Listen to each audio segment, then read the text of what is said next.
Magandang tanghali mga ka-sniper, ka-team dragon, ka-team kamarikoy, at kamukbang. Ito po yung lulutuin ko sa araw na to kasi nag-request po yung aking mga kaibigan na gusto daw nilang kumain ng chicken biryani. So ito yung ating mga ingredients. Meron akong chop na chili, kunti lang kasi ayaw nila yung masyadong maanghang.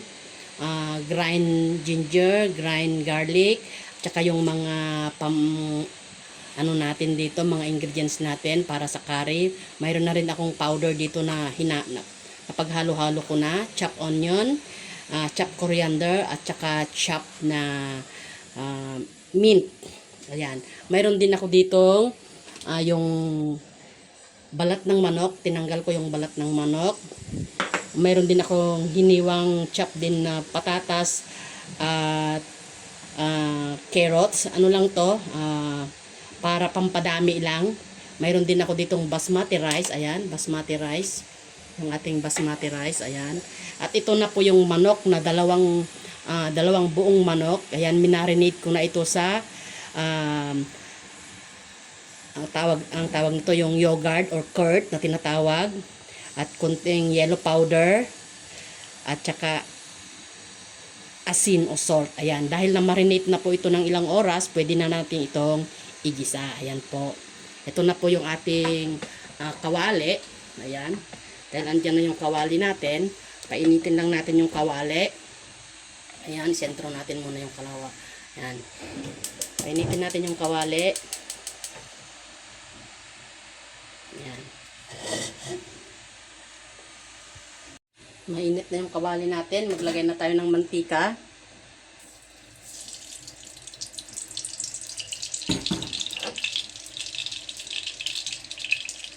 Dahil unahin natin ipainit yung igisa muna natin yung ating, itosta natin yung ating sibuyas. Kaya maglagay tayo ng mantika. Ayan. Itong mantika na to yung yung ginagamit talaga sa pagluluto ng biryani, yung ghee na tinatawag. Kaya buo po yung ating mantika. Yan.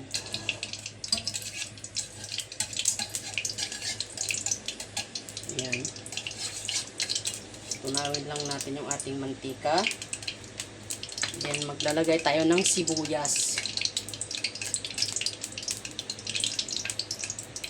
Magtosta tayo ng konting sibuyas para sa ating biryani rice mamaya. Ito. Tosta tayo niyan. Tama na siguro yan. Ayan. Tutostahin lang natin to. Pag natosta na, tanggalin natin. At iprito natin yung mga kailangang iprito na.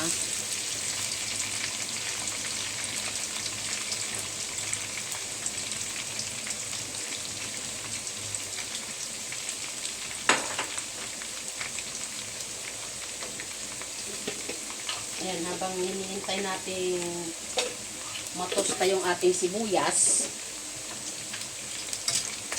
Ayan, kailangan kasi itong matosta.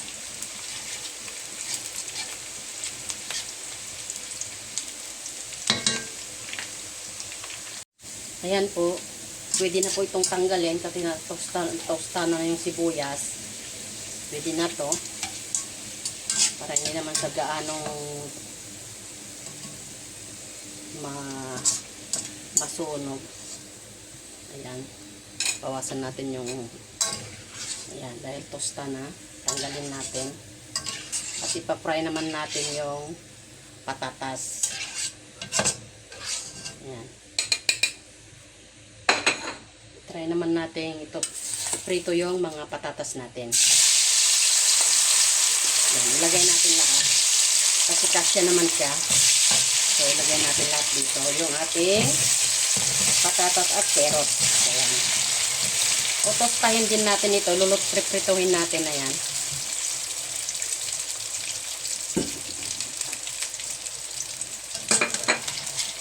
Para lutuin muna natin. Ito. Ayan. Naprito na yung ating patatas at saka carrots na mula na, tatanggalin na natin. Dahil luto na ito, tatanggalin na natin at isusunod na natin yung ating manok.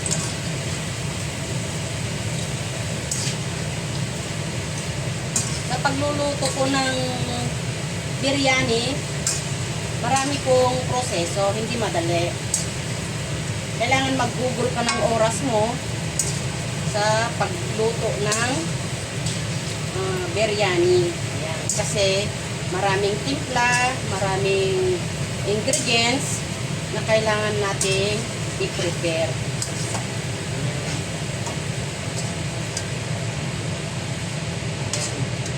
Itong pinagprituhan natin ng ating patatas at saka carrots, dito rin natin ipiprito yung ating manok. Ito po yung dalawang piraso nating manok, ilalagay na natin. Lahat na po 'yan. Ayan.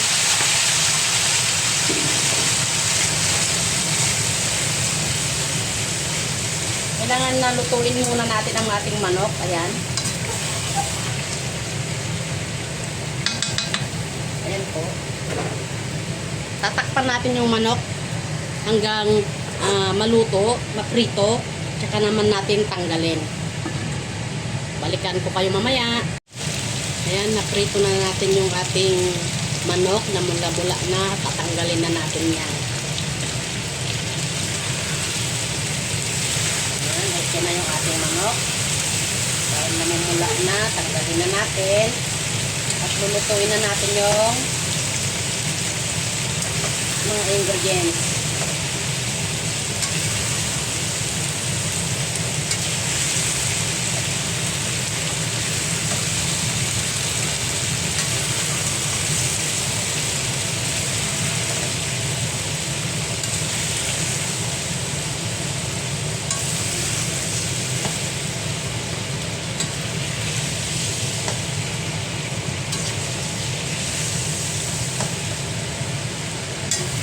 Kailangan nating tanggalin kasi marami, hindi siya pwedeng i-mix dyan, ihalo dyan yung mga ricado. So ito okay na to. Maglalagay na tayo ng sibuyas. Ayan po, dahil natanggal na natin yung ating manok, lalagay na natin yung ating sibuyas. Ito yung sibuyas. Ayan, sibuyas. Halo-haloin natin yung sibuyas.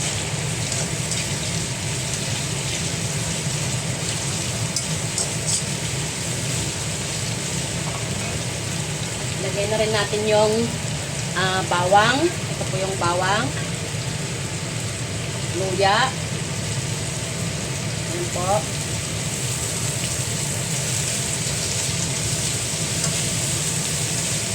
Gisa-gisa lang natin to.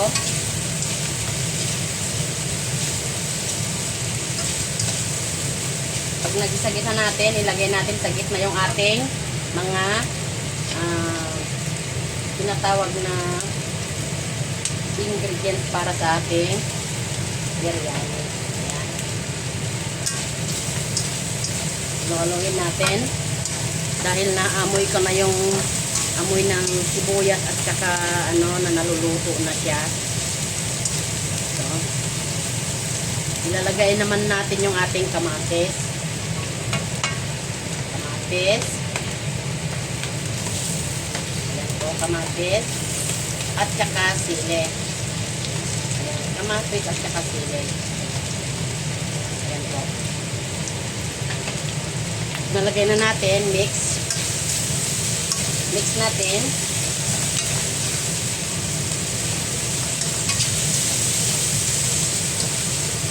Mix natin. Antayin ng konti maluto.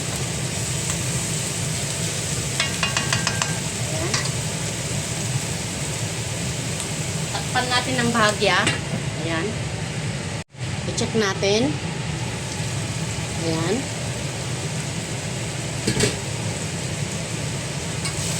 Ayan, dahil durog na yung ating kamatis.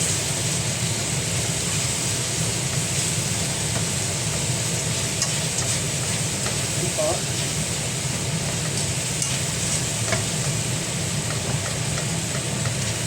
durog na yung kamatis. Maglagay naman tayo dito ng coriander leaves at mint leaf. Yan.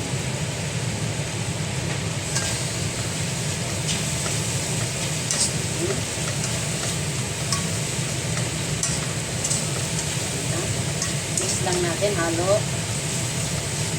At lagyan natin ng yogurt. Lagyan natin ng isang kutsarang yogurt. Ito po yung aking gamit na yogurt.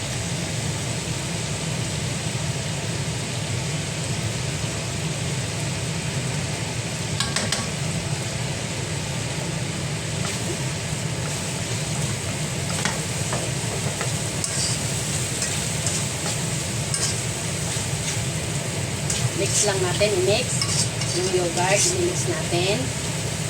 Then, maglalagay na ako ng powder.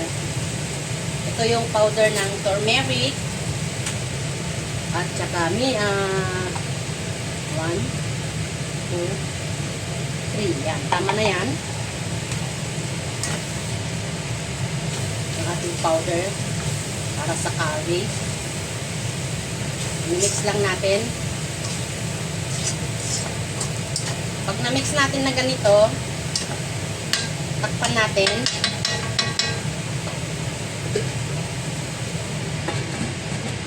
Seconds lang po, antayin. Okay na, buksan natin. Haluin.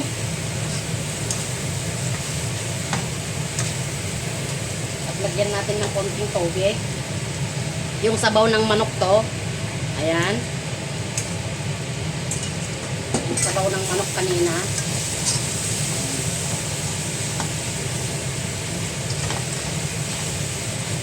Pag ganito, okay na siya. Ilalagay natin ulit dito yung ating manok para maluto na. Diretso luto na po. Ayan. Ilalagay na natin dito. Ibabalik natin dito yung ating manok na pinirito kanina. Ayan po. Ayan. Dito na natin lutuin ng 35 minutes. Ayan po. Mix natin yung ating recado.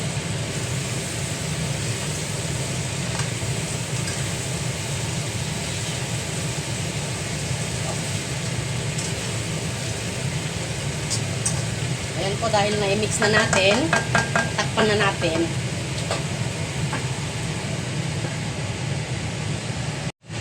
Ito na.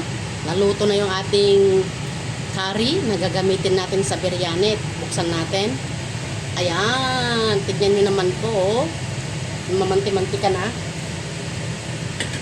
Ito na po yung final na luto ng ating chicken na gagamitin natin sa biryani. So, okay na to. Patayin na natin at pakpakuluan naman natin yung basmati rice natin. Dahil okay na to, tingnan nyo naman po, nagmamantika na siya. O, nagmamantika na. Lulutuin naman natin yung ating basmati rice. Ayan. Okay na to guys. Luto na to. Ito naman yung ating isusunod, basmati rice. Ayan.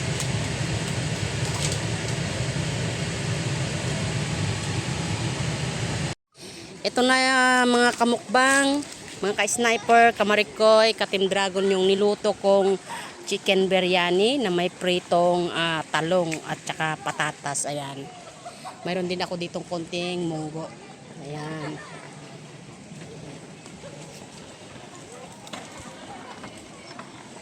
Chicken biryani. Sultana style.